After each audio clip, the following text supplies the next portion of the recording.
Years ago, what was often taught is that you really had to wait your turn in business. So, what people often did is they worked for somebody for a long time and then they would get promoted and they would have to wait quite a bit before they would get promoted. And eventually, they would get into key positions. And sometimes people might work somewhere for 20, 30 years, and that's how it would go.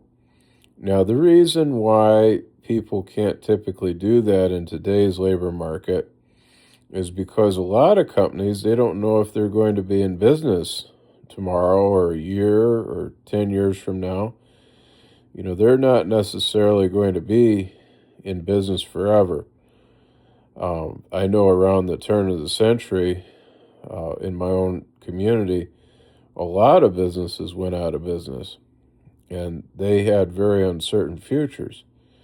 And so, because of that, the idea of getting in at the bottom of the business and then somehow working your way up to the top is very unrealistic.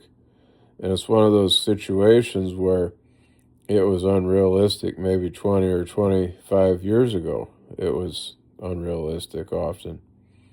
It's even worse today.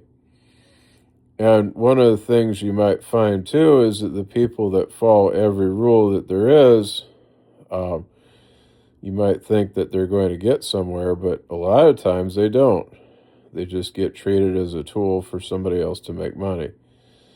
And so that other person makes the money, puts all the rules on them, and then, that other person that makes the rules tends to get the benefits. It's one of those deals where, for these kind of reasons, it's very important that you're able to own a franchise. Because when you go out and you get a franchise, what it can do there is it gives you the rules.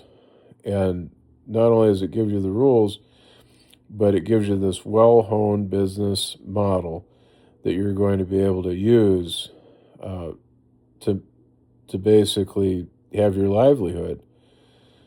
And it makes a big difference because it's going to be well honed.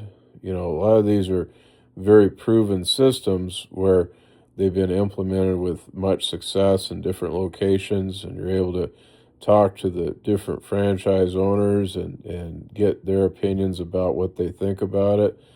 A lot of times before you buy anything. In fact, that's what I would do before I'd buy a franchise.